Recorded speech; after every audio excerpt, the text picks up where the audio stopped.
Lots of people.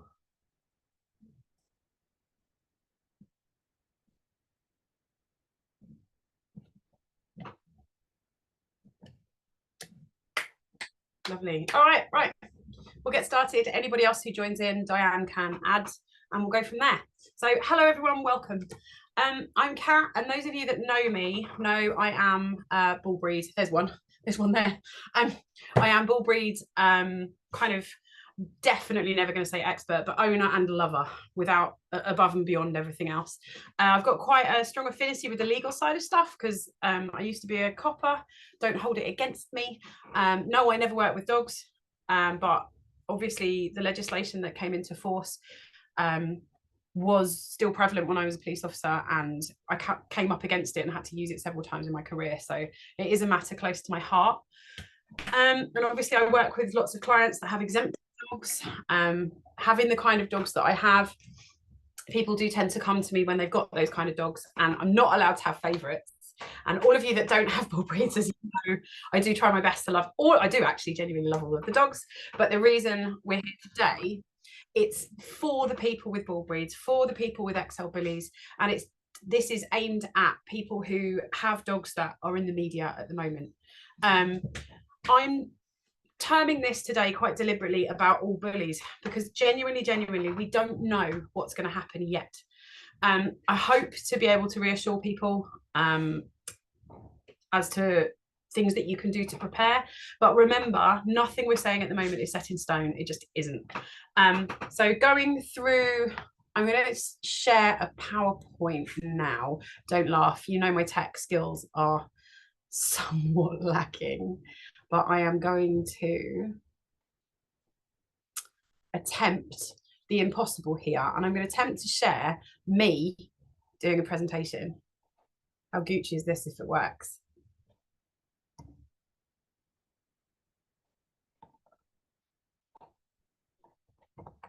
All right, can everyone still see me in a little box on a blue screen?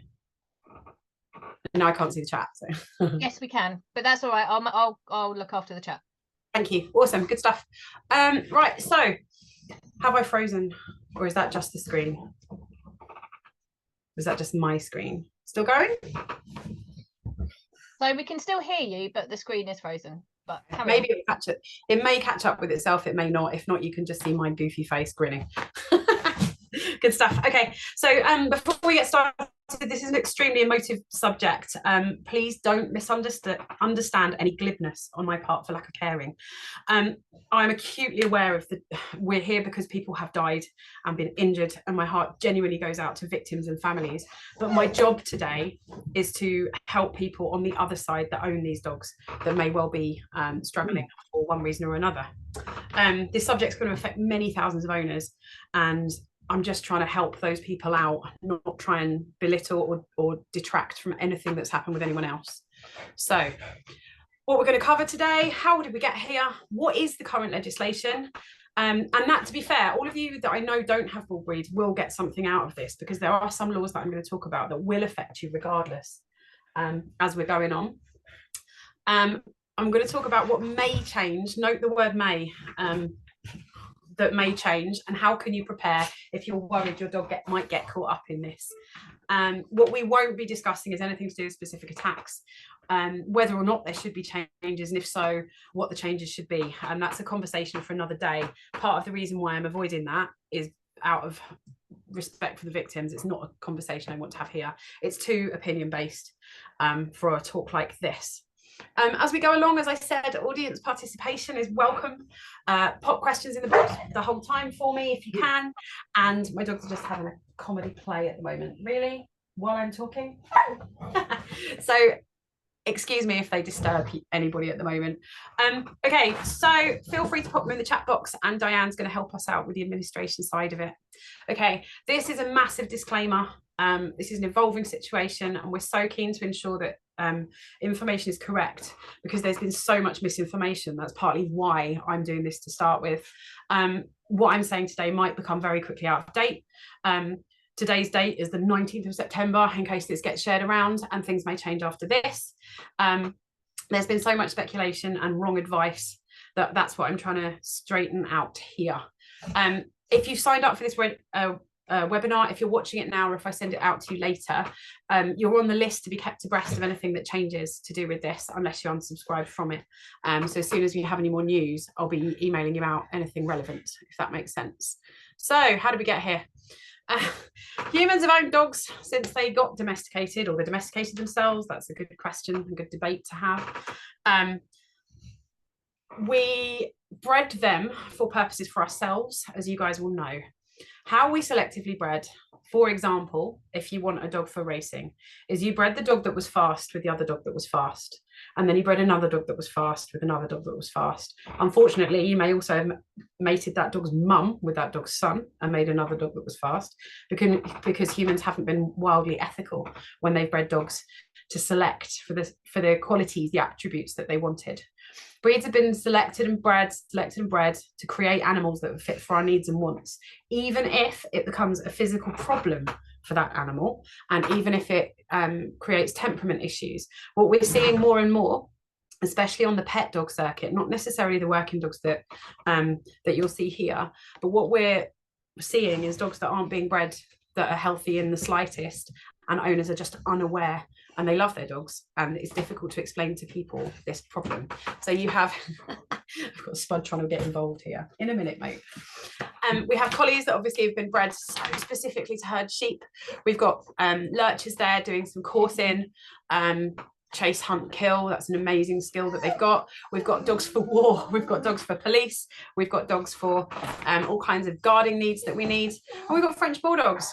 Unfortunately, the life expectancy of a French bulldog these days, 4.5 years, because so many of them are bred with such hideous, I'm going to use the word deformities. So many of them are bred with such congenital abnormalities that their airways are compromised, their backs have problems. They just don't tend on average to live for very long. Then we have bulldogs. I'm not even going to go there. And then we have XL bullies that have been bred for status, muscular, being large, appearing aggressive. Just a point, I don't have a slide on this, but just in case anybody didn't know, ear cropping and docking is illegal in this country. It is not legal to do it unless there is a need for it. So there's an argument that lots of working, like working spaniels, I think if they are proven to be working enough, you can dock them when they're puppies. So all of the dogs that you see with cropped ears and docked tails in this country now are purported to have been imported. Now, make of that what you will, believe that what you will. People can take on a rescue that might have already been done. They might have imported a dog from somewhere Eastern Europe or somewhere where it is legal to do. We know that's not always the case. We know there are people cropping and docking in this country. So if you see it, call it out. I feel sorry for the people that have got like rescue cropped and docked, but they should be the first people to be appreciating why it's a horrible thing to be doing. There's not much point for it other than looks. In fact, there's no point for it other than looks. All right, so we've legislated for dog and dog control since Roman times. In the 3rd century BC, there was a thing called Lex Pessallonia. I'll read this out. I did actually do that at school. Lex Pessallonia, which was a piece of kind of legislation, a statute that they had then that made owners culpable for the behavior of their dogs. It's quite, when it's translated, it's quite funny. It actually says, if a dog was in a square or public road and not tied up in the daytime and did mischief, the owner was liable. Now, my dog does mischief all the time, but I don't know if it counts when it's nighttime. But that's the translation from Latin for that very, very first piece of legislation that we know about. After that, we've had countless. When I send you out the PowerPoint, I've got on the slides, I've got notes that are going to be much more in depth than what I'm saying here. And there's literally a list of all of the legislation that you may want to know about. A lot of it is still in place and it's just been amended. So there's hundreds and hundreds of year-old laws that are still there that haven't been repealed, that are still quite viable, but don't tend to get used. In 1989, the Dangerous Dogs Act was started. Dog licenses when dog licenses finished, they were 37 pence each. But because nobody bothered, in 1987, they stopped needing dog licenses. So after that, they just put in laws where they could seize dogs if there was a problem, because there was no instrument for that previously. And then in 1991, it all hit the fan, essentially. There was a 6-year-old called Roxana Khan who was attacked by a pit bull, and she was one of, I think, 11 massive cases, 11 really notable cases of attacks. Only 4 out of that 11 was pit bulls, actually, or bull breeds. The rest were a mixture of other breeds. And it came to notice of Parliament because so many people were getting injured or killed, sadly, and they initiated an overhaul of the previous laws. Now, it was very, very knee-jerk. It was very, very, okay, fine, we shall ban some breeds and then it will all be fine. So they banned these 4 breeds that we have a picture of here. Right now, I was searching when I made this PowerPoint for pictures of the 4 banned breeds, and all I could find was things like this. Now, I know for a fact these aren't correct. I know for a fact these aren't actually the dogs that are banned, most predominantly because the bottom left is what they're calling a pit bull, and it isn't. It's an XL bully. In today's money, that's an XL bully. So the 4 dogs, for the names, if you ever want to know what they are, you've got a Japanese Tosa, you've got a Fila Brasileiro, you've got a Dogo d'Argentino, and you've got the pit bull. Now, the irony as well, the massive irony of this, was that there is no such thing as a pit bull in this country, technically, genuinely. There just isn't. It's never been a breed that our kennel club or our any of our showing standards, to be honest, have recognised in this country. So when they just used to, I think, call big, scary-looking bull breeds pit bulls. And the story goes, I can't verify this, I've always wanted to, but the story goes is that they found in Ireland a list of dogs that somebody had tangled with, and just used that as the list of 4 dogs that were banned. That's why things like Rottweilers, Dobermans, German Shepherds and things aren't included, even though you'd imagine that they could do just as much damage, and potentially there's more of them, they're going to cause it, they're going to cause harm, but they've never even been considered to be put on the list. So this pit bull thing is a bit of a problem, and this is a massive hole, a huge flaw in this legislation. When they decided to work out what a pit bull was, they used the phrase in the law, pit bull or type. So this phrase being of type means you look like a pit bull, but there's no such thing as a pit bull. So how they got to the fact that this was a pit bull, we'll go into this little bit more in later detail, is they found an article in an American magazine that's a little akin to Dogs Today, so just a publication, because the American Pit Bull Terrier is recognised by some the American Kennel Club, and what they used was the judging standards. So it's very subjective. It says, like, literally, it says things like the dog has a game nature and the dog has a stocky, broad build. So every single, I don't know, genuine Staffy Cross lab, potentially many, many hefty labs would fall into that category. There are no defining heights, weights, lengths, colours, anything. There's this weird point system that you would judge what a show winning dog would look like, and like, shows are subjective, that's the whole point. So that's a massive flaw in this piece of legislation. Incidentally, I've never come across any of the other 3, to my knowledge, who would know anyway. They kind of look like big dogs, not gonna lie. Okay, this here, I put this slide in for all of you, for y'all who don't have bull breeds. This is so important for you. I mentioned this a fair amount in class, and I mentioned this in one-to-ones. Even if you have your little Chihuahua, or you have your massive Rottweiler or something, there is this offence, which is Section 3 of the Dangerous Dogs Act 91, that is called dog dangerously out of control. It's a criminal offence if your dog makes, the wording of this is really important, makes somebody reasonably fear injury. Then that means that the dog will have been out of control. So if somebody, for example, there's been test cases of this, it's horrendous. If somebody was attacked by a dog as a kid, and then they're genuinely pathologically frightened of dogs later on in life, and they walk past your dog, and you've tied it up really securely outside a shop, but they walk past the dog and they fear because they think they might get bitten because they were bitten when they were kids, you have committed that offence. It's a ridiculous piece of legislation, like many, many laws. It doesn't take into account any of the defining factors. If you were standing next to somebody else's dog or they went to the toilet, you're still committing the offence. It doesn't matter where you are. So this used to only be in public land. It was amended to be on private land, basically to cover postmen. I think I'm just going to interrupt just Yeah, there. yeah. I think also for those people that have dogs that chase joggers, Yes. it can also be a problem. Yes. And it's not just if the dog is tied somewhere or the dog Yes. is being looked after Oh, in a absolutely. pub. Then if you've got, I'm a dog trainer as well. I work a lot with some of the poo mixes that do like to chase joggers. Yes, absolutely. Anything. The example of being tied up outside a shop is to prove that your dog doesn't actually have to do anything. They don't have to bark, they don't have to growl, they don't have to hackles up. They just have to be looking scary. So if your dog is chasing a jogger, you're way past that. The penalties for this run into years, literally run into years. I can't give you a defining tariff because there are certain things that make it aggravated. If they hurt somebody, if they cause injury, that's an aggravated offence. If they harm another dog, it still isn't an offence. Dogs are considered chattels, property in law, and that means that it isn't a separate offence unless you have an assistance dog. So if you have a guide dog and your dog scares a guide dog or hurts a guide dog, that's an aggravated dog dangerously out of control. So all I'm trying to get across with this law is every owner has to be responsible and come off as whiter than white. We have enough people that are scared of dogs. We just don't want to be doing anything that can exacerbate this problem, let alone those of us that have scary looking dogs that have any issues.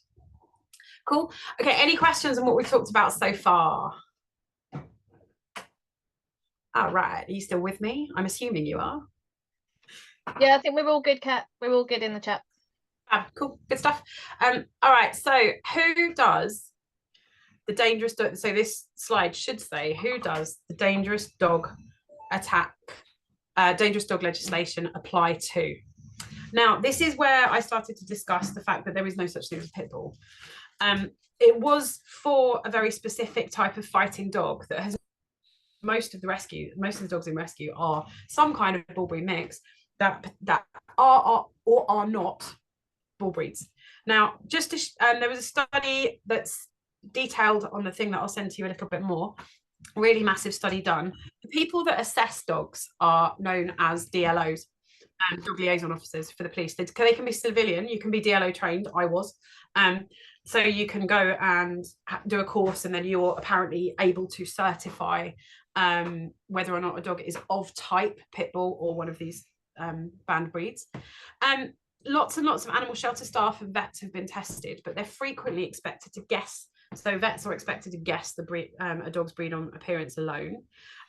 Even when, so this study was really a really huge study, when they observed the same dogs at the same time in the same situations, shelter staff had only moderate agreement with breed designations. So they only roughly 50-50 ever agreed that dogs were the same breed. 1 in 5 dogs genetically identified with pit bull heritage were missed. And 1 in 3 dogs that had no pit DNA whatsoever were labeled as pit. So that level of inconsistency just goes to show how, like, what we're up against essentially, and how the argument that this legislation is not fit for purpose, like why there's so much behind that, is just so true. That said, I have bull breeds.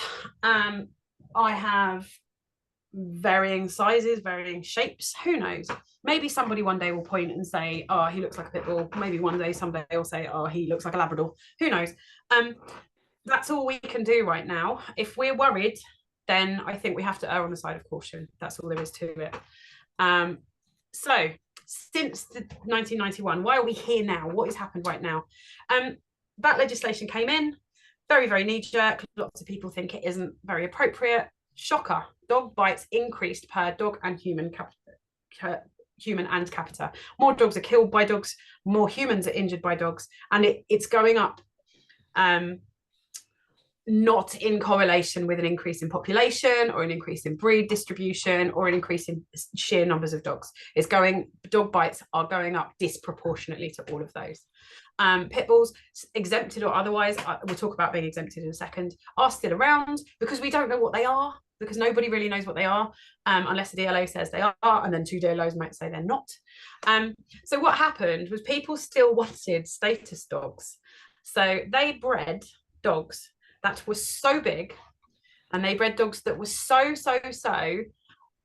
ridiculously, check this guy out here, for example, was so far off the mark that they didn't look like these fit for purpose, super fit pit bulls, that you can't say that those are pit bulls. So genuinely, all of these dogs here are legal currently, and wouldn't be considered pit bulls. Things like this elbow joint here. Can you see my mouse on here? Actually, I'm not sure you can. Go back. This elbow joint, this essentially dysplasia that they're breeding into dogs, it means that they're not pit bulls anymore, because one of the breed standards is that dogs have very straight front legs and don't have that. So they've made these dogs look like toads in order to make them not ever be classed as pit bulls.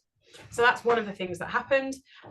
They crop and dock them, they fight them, they breed them just to be bigger and bigger and bigger, they put steroids in them, and it's just a big massive show thing. They want particular colors, so you see a ton of these blue ones, these fawn ones here over on the right, and these red-nosed pits. There's a thing about red-nosed bullies, people like that, because they, oh yeah, your bed is still there, thank you. He's digging a hole in his bed.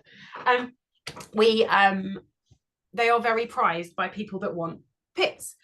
I'm going to call them pits, like people that want big badass bull breeds. That's essentially what this is about. And so the legislation was so poor that that's caused the existence of XL bullies, and there's not really any other way of looking at it. The way the legislation was written has encouraged this and has caused this. So that is definitely a defining factor. Opposers of the legislation believe it isn't doing enough to stop the sentence should end bites. This year there has been a massive increase, well, and last year as well, there's been a massive increase in attacks, and there have been 11 fatalities. Last week it really kicked off. There were 3 serious attacks culminating in a fatality in a really small area of Birmingham, because that's one of the places where loads of people breed them and loads of people have them. And essentially, we'll talk about what the politicians have said in a second. That is why we're here. Okay, so moving on. Hang on, that's backwards probably. Here we go. So just for all of the other dog owners that we have here, other laws that you have to abide by, there's a massive long huge list of them that I will include and send to you. Park bylaws, some parks you're allowed to let dogs off in parks and some aren't. Does anybody just know, because I know some of you are going to be local and some of you aren't, do you know what the sign in Ealing Parks means when it has a picture of a dog on lead? What that actually means in parks? Keep your dog on lead. No, it doesn't actually. Sorry, awful quick question. What it means is that your dog has to be under control. So your dog is perfectly fine when it has that picture. Right, read the tiny writing underneath it in the park, because it says your dog is fine to be in this park if it is under your control. So if you have 100% recall, don't need a lead. Unlikely. I'm just putting that out there for the people that think they've got recall and haven't got massively good recall. Talking to you, Spud, down there. Genuinely, it's not always what you think. Royal Parks have completely different laws from Ealing Parks. Ealing Parks have got different laws from Hillingdon Parks, and all of you guys that are out of Greater London will have to really look at what your own parks mean and what they do. Poo bag laws, this cracks me up. I genuinely have a friend who got a fine from one of those PCSOs who was going around giving parking tickets, and she had a dog with her and asked her for her poo bag. She was like, what now?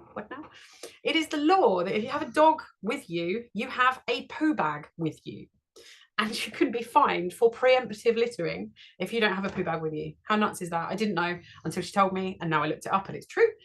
She paid her fine, and now I carry poo bags. Truthfully, I used to use like the old crisp packet if I got caught short. Who knows? Gone are the days where we can use rubbish or common sense. When it comes to poop, we must carry poo bags. And obviously welfare laws, a lot of the welfare laws, basic standards of welfare laws, are broken by the existence of these incredibly unhealthy dogs. But go figure, there's no legislation about it. So after the horrendous situation. Kat, can I just interrupt you? Just if you just go back a slide, there's also in my area, I'm in southwest London, but there has been a big review of the dog control orders with dog walkers. Yeah. In Wandsworth, in particular, Wandsworth Council have just rescinded all of the previous licenses. They did that in March, and they are bringing a new one in November, which will restrict the amount of dogs that are allowed to be walked in certain parks. And I think that's probably happening across the board. It is. I've seen a few people who where is it that they've put it down to 3? I think I don't know if they've done that in Hampstead, but yeah, like in Merton it's no more than 4. In Wandsworth it's no more than 4 without a license, and the maximum will be 6, but they are only issuing licenses per park. So in Battersea Park in particular, they're only issuing 15 licenses. So if you are not one of those dog walkers that gets one, you will not be allowed to walk in the park. In my head, that's good. I have seen a couple of walkers who are here today. I'm sorry about that. But I just do think that being legislated for prevents it from becoming a massive bun fight free-for-all. I'm sure we've all been in a park where you just have, I don't know, none of the people I know here, to be fair, that would ever dream of doing this. But we have some walkers near us that will walk 15 dogs with 4 people, all on leads, just walking around in a circle, and it's not much fun for the dogs. But yeah, sorry, off topic, but you're right, Diane, it's another thing to consider, definitely. All right, okay, so we talked about that. Oh no, hang on, I'm going backwards. There we go. Okay, what may change? So I know this writing's going across my face, but I got frustrated with having to make it smaller, so I left it and give up. My technical ability stops there. So on the 10th of September, Suella Braverman, I went to school with her. I'm just going to put that out there. That's my claim to fame. Posted on her Twitter page, the American XL bully is a clear and lethal danger to our communities, particularly children. We can't go on like this. I have commissioned urgent advice on banning them. I'm not 100% sure on this, but I have a feeling she said that before the last guy got killed, which is just, the timing of it is just horrendous. And this was followed on the 15th of September by the Prime Minister, Rishi Sunak, saying he would ban the breed by the end of the year. DEFRA issued a statement that evening saying that the Environment Secretary will convene to discuss in the next week, and they will lay a statutory instrument. Now, what a statutory instrument means is that it's quick, it's done, bosh, it's added to the top of something else. And what that wording says is that we're making offence to own, breed, gift or sell, but there's a lot more to it, and we'll go into that in a second. DEFRA went on to say there will be a transition period requiring owners to come forward, and that details of this will be provided in due course. The Chief Veterinary Officer was quoted saying that the transition, she called it an amnesty, which is the terminology that we're used to, will require their dogs to become exempted as pit bulls are. Part of the reason why I did this, I rushed to put this presentation on today, is because when Christine Middlemiss put that statement out, it was at about 8 o'clock on a Sunday morning, and I hadn't seen it. At 10 o'clock on my first puppy class, someone came in and said, "Why is Onion not muzzled?" I was like, what, sorry, what now? And she said, look, the veterinary officer said your dog now must be muzzled now. No.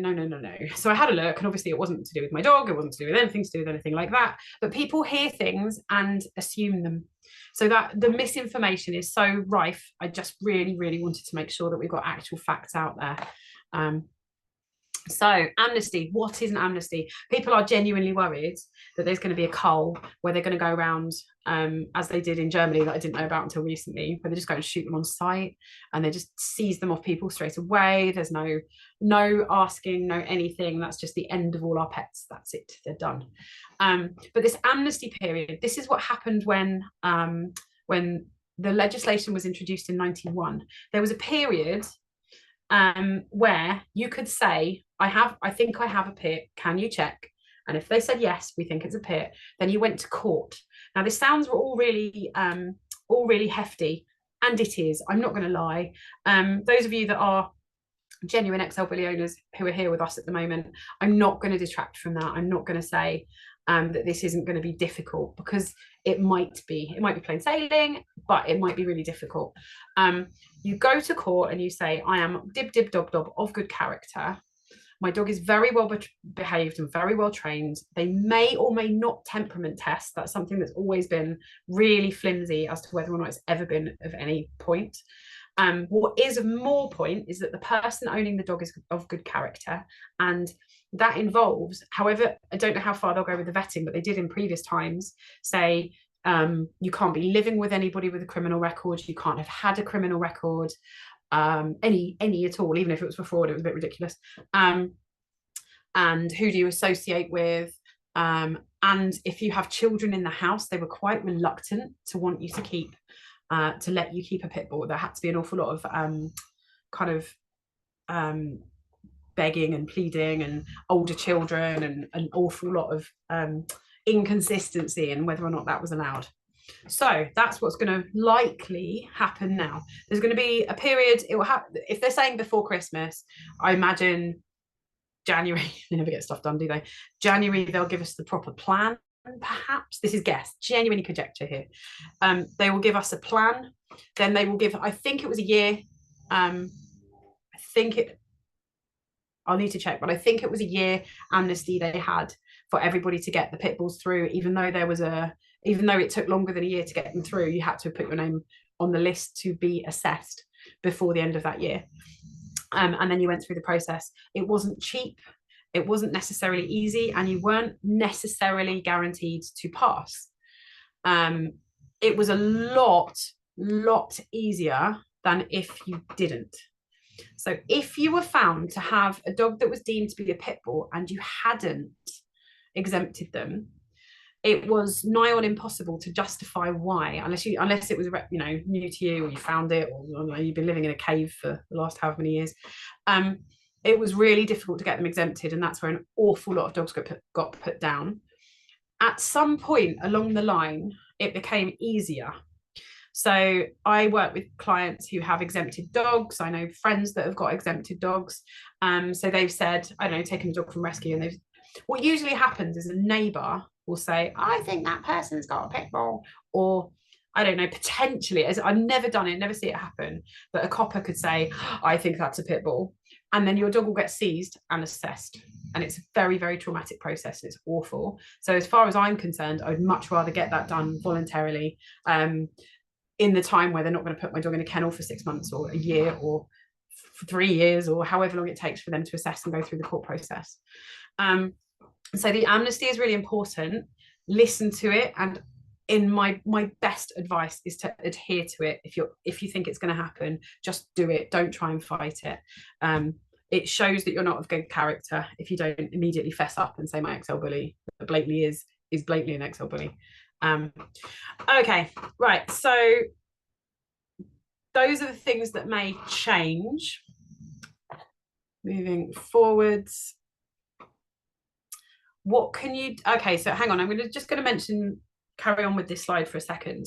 When the wording of this is really important to get your head around. When your dog gets exempted, it gets put on the list of allowed pit bulls. When that dog is allowed, you have certain features. I'm just going to try and find the right slide. I don't know where it's gone. You have certain things that you have to have done with your dog. I'm just going to get the list up because it's not on the slide. 1 second, sorry guys. There we go. When your dog is exempted and it's on the list, there are certain things that need to happen forever. Your dog must be neutered surgically, not chemically. Your dog must be microchipped. It used to have to be tattooed, but that, I don't know why that's not the case anymore. You have to have third-party insurance and continue to have that for the entirety of your dog's life. Now, third-party insurance isn't pet plan medical insurance. It isn't vet fees insurance. It's insurance to say that they'll pay if your dog eats somebody or eats their car or does damage to somebody else. You get a certificate of exemption issued to you, only you. So me, Cat Williams, has Mighty Dog registered as a pit bull, and they say, yes, Cat Williams, you can keep them. I cannot give that dog to anybody else ever. If I'm found to do it, dog gets put to sleep straight away. If I move house and I don't tell them, dog gets put to sleep straight away. If the dog is found to be in possession of somebody under 16, dog gets put to sleep straight away. The dog has to be muzzled and on a lead, and they mean shortly, not even a long line, every time it's in a public place. And when they're talking about public place, the definition is really, really broad. It's a place where the public could potentially have access as well. So, for example, my fields where I train are private, but you could get public walking in, so it's not a public place, it's not a private place in the eyes of that side of the law, so that wouldn't be allowed. Other things you have to do is notify the agency of the death or export of the dog, and can keep it in sufficiently secure conditions to prevent its escape. So I know we all say we should have secure fencing for our dogs, but you need to be triple damn sure, because if your dog gets out, your dog gets put to sleep. So when your dog is exempted, you're given what's known as a contingent destruction order. And what that means is that they've said your dog is illegal, it must be put to sleep, but we will hold that sentence as long as you do X, Y, and Z. So it sounds really awful. It isn't pretty great, I'm not going to lie. But that's what they mean by an exempted dog. And that dog could be as friendly as you like. That dog could have been a 12-year-old, a 13, 14, 15-year-old family member that somebody says, oh, I think that's a pit bull, and they agree it's a pit bull, and then it has to be muzzled for the rest of its life. And if you can't do that, or you can't afford the court fees, then the dog gets put to sleep. It can't go. So if a dog goes into rescue and it gets deemed a pit, when I used to work in Battersea, they used to have the DLOs come round and say pit, pit, pit, pit, and that dog would get marched straight down and put to sleep, because the rescue isn't legally allowed to rehome it. It's not allowed. The only time I've seen exemptions happen is if the owner dies and there's somebody else of good character, that knows the dog, that is able to get the exemption moved to them. But that's the only time I've ever seen it happen. You can't decide, you can't like split up with a partner or change of circumstance. It just doesn't wash. Does that, any questions on that? Oh, I've got a chat thing, hang on. Cool, we'll talk about that in a sec, Margaret, thank you. Okay, one thing that is a really kind of contentious thing to say, but I am going to come out and say it. If you have an XL bully right now, and you have a criminal record, or you have 57 very tiny children living in your house, if you apply to have your dog exempted when the amnesty comes about, this is what happened with pit bulls, unless they change it, if you apply and you fail, your dog will get put to sleep. So there is an argument to consider. If you can't offer your dog now a good chance of not being put to sleep, and there are people that you know that can, and maybe it could be a family member that might know the dog so you can still have contact, something along those lines, then it might be a consideration for you to be rehoming your dog right now. And that's a really contentious thing to say. I wouldn't be doing it right this minute. Let's wait and see what they say. But it's something to consider. It's all very quick. It's all going to happen very quick. There's never going to be long enough for this. So just putting things in your head that you might need to consider. I'm not telling you to go and rehome or put to sleep your dog right now. I'm genuinely not. But it's something to consider, if that makes sense. All right. So neutering. You will have to neuter your dog. That is all there is to it. We know scientifically that it's better to wait physiologically and behaviourally, but you may not have a choice. They may well say after 8 weeks, after 6 months, after a year, who knows, that your dog must be neutered. And that's the end of it. You're just going to have to lump it, and that's all there is. We know that it's not the best idea for all dogs, because some of them may be, for example, some dogs are known to become dog aggressive. If they're very nervous, I'm always very skeptical about neutering, because you're taking away testosterone, which is your chemical courage. So, for example, what I did with Onion is I chemically castrated him. It's going to last 6 months and it will wear off. You can neuter during when they've got it.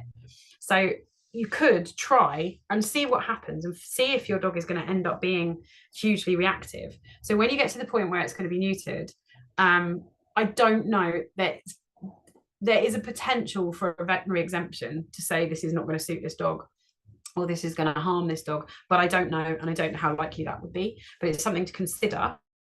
You'll only be able to go down that route if they give you the leeway to do it, and you've already given your dog a chemical castration. If you think it's going to be cool, if I were you, I'd neuter now.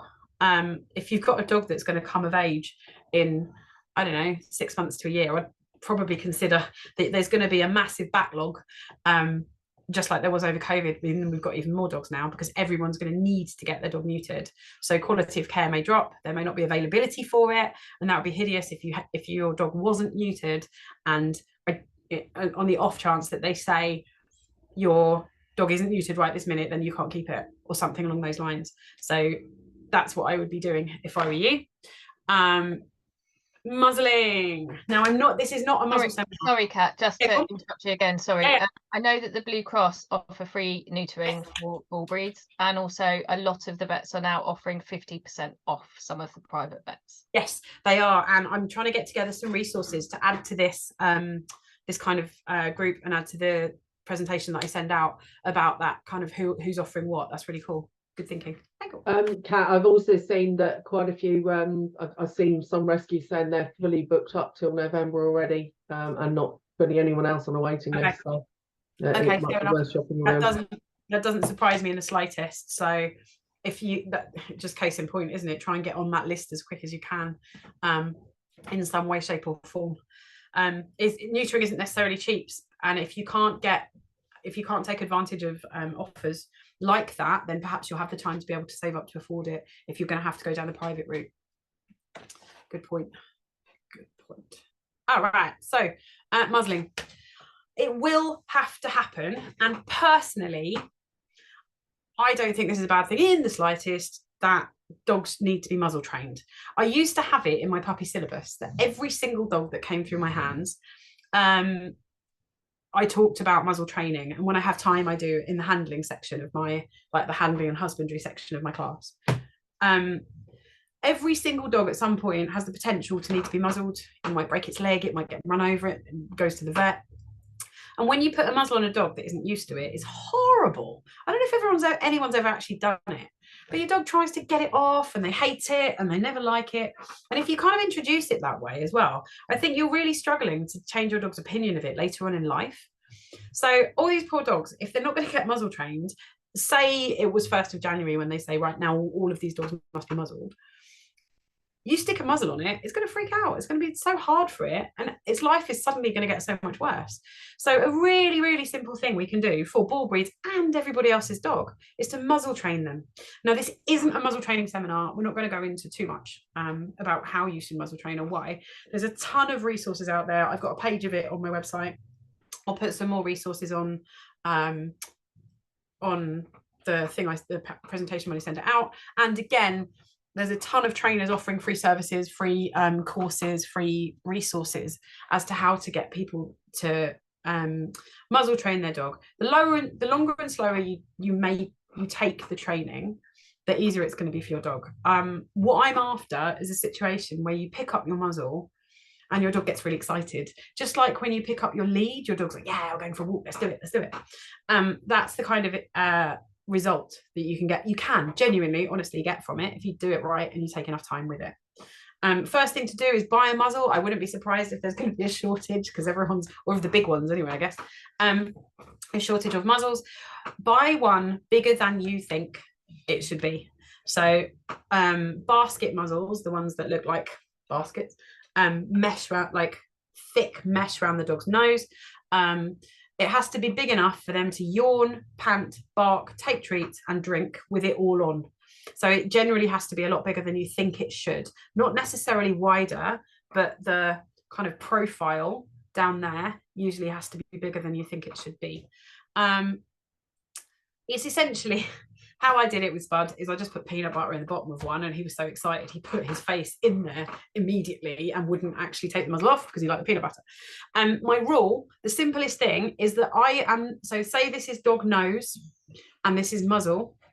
I am not allowed to put the muzzle on the dog's nose.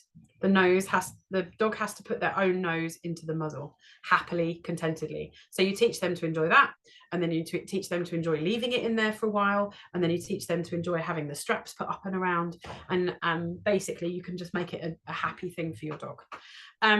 Consider the colours of muzzles. I don't really care what colour your dog's muzzle is, but a lot of people do.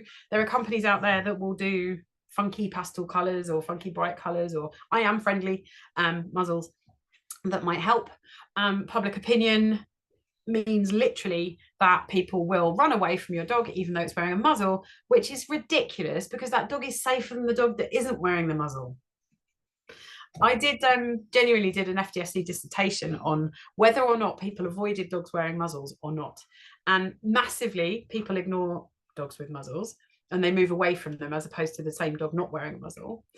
But you also have the idiot contingent that those of you that will have to muzzle your dog will meet very quickly, who as soon as they see a dog, anyone that's got a reactive dog and puts yellow on their dogs will know this as well. It's literally the I am good with dogs brigade who will be rushing up going, I'm really good with your dog, look how brave I am, your dog is muzzled. And those are the people, those are the moron element that you're going to have to learn to deal with. But yeah, public opinion is horrible. People will judge you for having a vicious dog on a muzzle.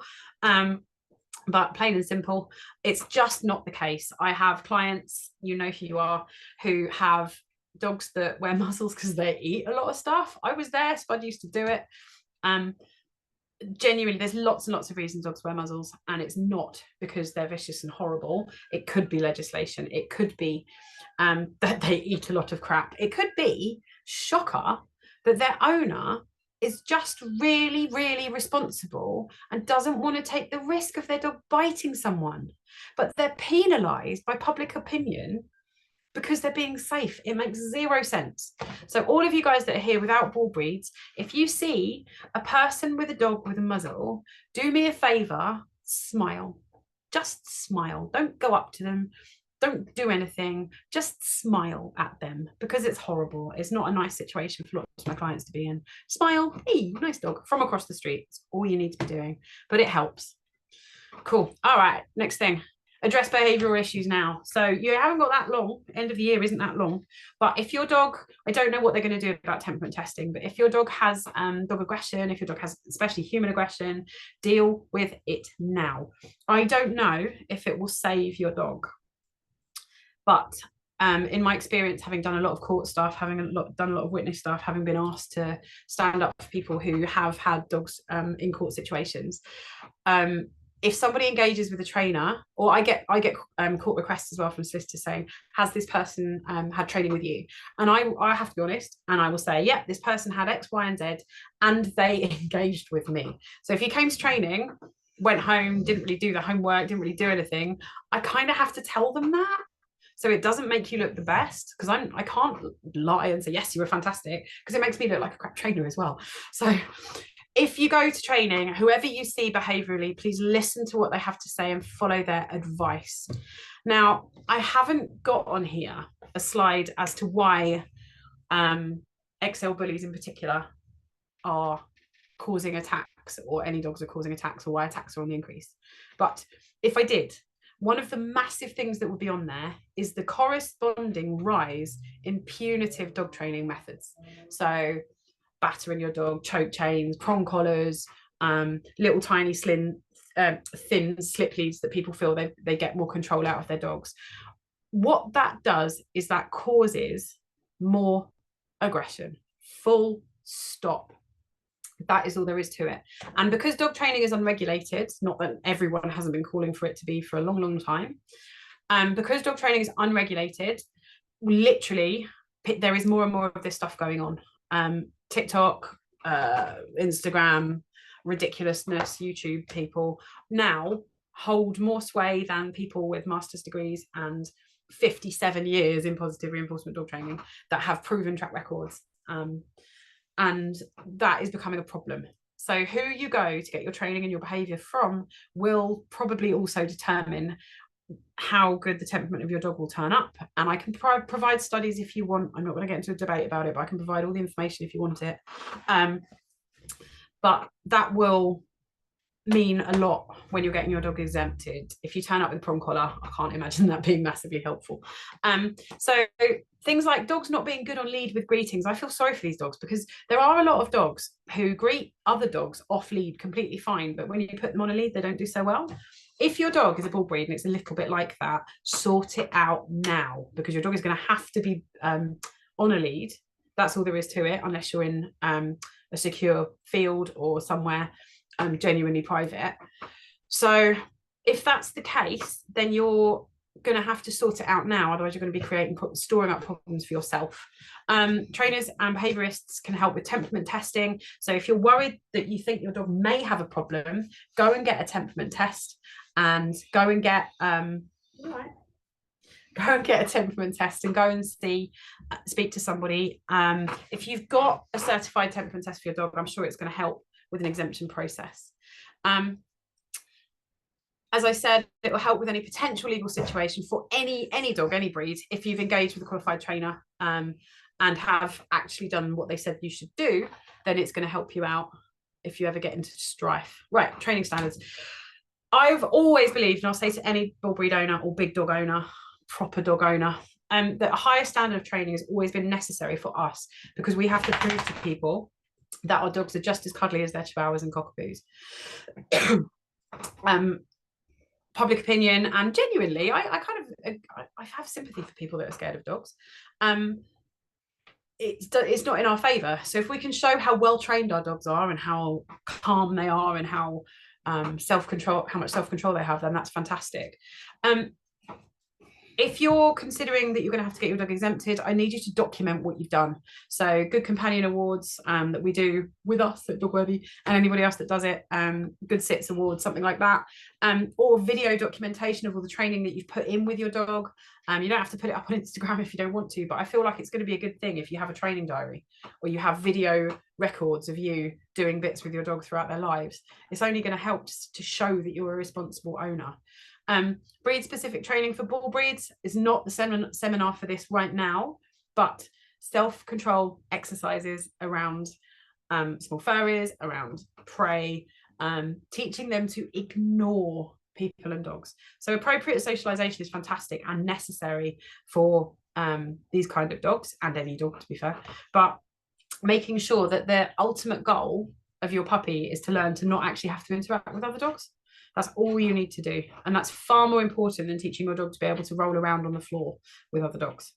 At a minimum, for your bull breeds, I want 100% recall from prey, dogs, toys, people, anything they might want to run towards. Now, I am aware that's pointless. I'm aware that's a pointless thing to say, because there may always be something. I don't care. I want you to try for it. That's it. That's all you need to do.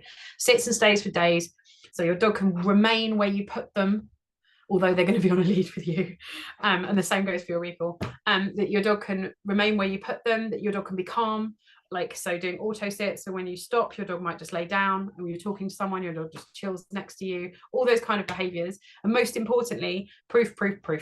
And by that, I mean making sure you haven't just trained something in your living room or in your own street or in a quiet place, that behavior will work on Oxford Street with everybody charging around you. That's the thing that people don't do. I don't think they complete their training, and that's what's going to be so important for you guys. All right, so key points. We'll finish up now because I talked a lot. I'm really sorry. Don't panic if you have a bull breed. Don't panic if you have a bull breed coming towards you at 100 miles an hour. It may well just want to slobber on you. Do register your dog if you have an amnesty. Don't try and run and hide. I don't think it's going to help you, and I think it will make it an awful lot worse eventually for you. Prepare as best you can. We've talked a lot about that. None of the things I've asked you to do will hurt, bar perhaps the consideration of rehoming. I'm not telling you to rehome your dogs right now. I'm saying think about consequences. If you come, not bull breed necessarily, but anybody, if you come into contact with police about anything to do with your dog, don't sign anything. There is a few situations that have happened where people haven't really understood what's been asked of them, and the police have said, can you sign this, when we're taking their dog away to go and be assessed or whatever. And it's been a destruction order. It's been a relinquishment of the dog. And people haven't known for one reason or another. They haven't understood why that's happened. So being really careful about signing stuff. And it says contact TCDL. I'm going to send you over some numbers that I want you to keep of lawyers and people that know what they're talking about when it comes to legal matters. Last thing I want to say is consider people being frightened of your dog, right? I hate it that people pick their dogs up and run screaming from my boys, but I feel bad for them because the media is portraying every single dog that we have that it is going to come up and chomp you to death immediately. And the chances of that happening are so infinitesimally small, and I'm not trying to detract from the horrors that have happened, promise you, but just try and smile at owners of dogs that you're scared of. If they smile back, you know everything is cool. That's all there is to it. And that is it. That is all. Awesome. Let's have a look at my chat. No large muzzles left at the wholesalers yesterday. Good job, I bought several million Baskervilles.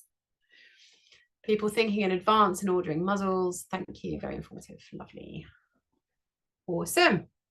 But I think Kat, the only other thing that I would add as a bully owner and as a dog trainer is also everyone that's come on the Zoom, which is amazing, and you're all incredible people.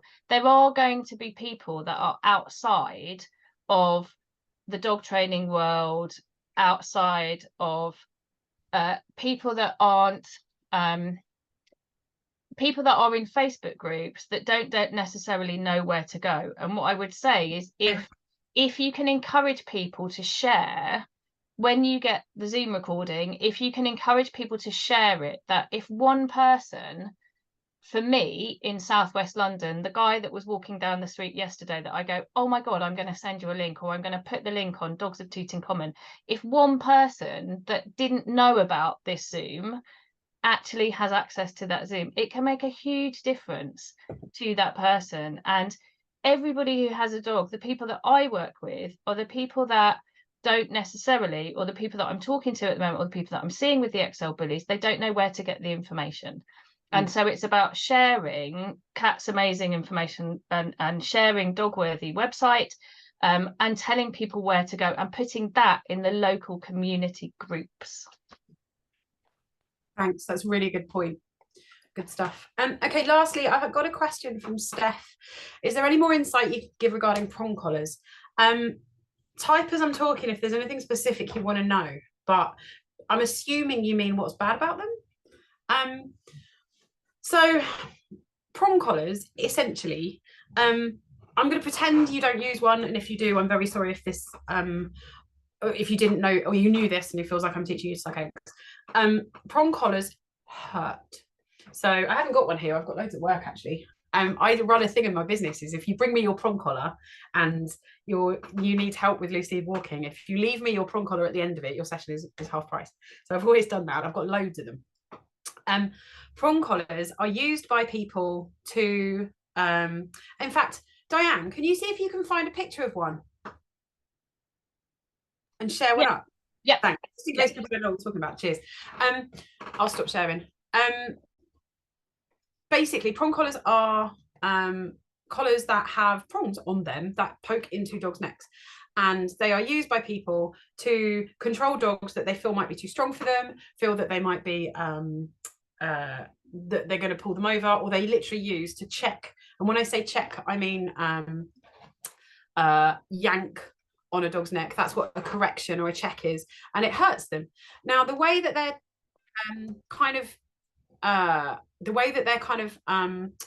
sold by people who do training with them is that they don't hurt. They come out with stuff like a mother dog picks up a dog by its neck and it has the same kind of pressure. They say things like dogs don't feel pain in the same way we do. Dogs don't it doesn't hurt them in some way, shape or form. Now that is just rot. Yes, dogs feel the same as us. If dogs don't necessarily scream, I've had a dog break a leg and just look at me genuinely, so they don't register pain in the same way they do. If you put a prong collar on your arm and you just give it a yank yourself as you would on your dog with the same pressure, there's one, see in the chat we're talking about. They look pretty barbaric off the dog. On the dog you can't really see them. This is half the problem. If you give your dog a little jerk, like give your arm a little jerk with it, that's the same as what your dog's going to feel. But remember, here you have breathing apparatus, you have trachea, you have genuinely damageable, so you can't really see them so much when they're on a dog. You have genuinely damageable structures in there. But trainers use them because they feel like they've got more control over their dogs. Now, I have big dogs. I walk routinely 60 kilos of bull terrier up and down. I've recently had a broken foot, so I've been on one foot. If a fox comes along, okay, so my dog's recently trained with a dog trainer, hope so. But if a fox comes along and my dog's leg it, I'm screwed. I'm going to get skied up the street. But I still don't feel the need to use a prong collar and hurt my dogs. I use appropriate kit. So I've been using body harnesses on them whilst I've been in my boot cast thing with my foot, in case they pull me over. Some harnesses, yes, will make dogs pull more. I'm certain of it. Some harnesses will give you a little bit more strength. If your dog is the size of an elephant and you are a little old lady and not strong enough to hold them, I don't like using them, and I'd rather train the dog, but I would advocate a head collar. There is no earthly ethical need for a prong collar in today's day and age. It's cruel. It's against the law, because the law says, we were talking about welfare laws earlier, because the law says you can't inflict pain on a dog, and there's no need to. I've never met a dog that I couldn't make loose lead walk without a prong. And I'll challenge you to that. You can come and take the up on my offer if you use one already. I keep seeing people in my area, I keep seeing people with prong collars on flexi leads. Oh, it's just horrific what you're doing to that dog. And just because it's not screaming doesn't mean it's not in agony.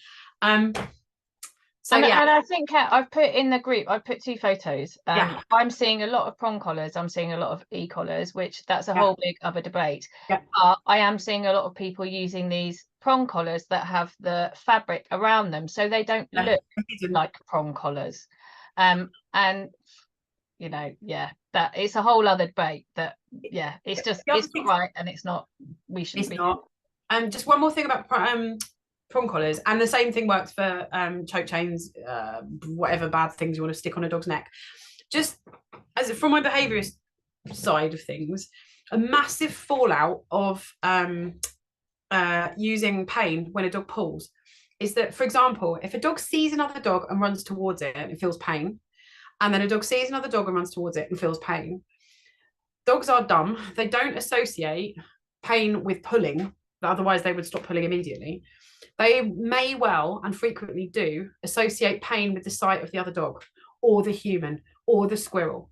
So it makes them aggressive towards that, because they genuinely feel that the sight of that thing has caused them to feel that pain.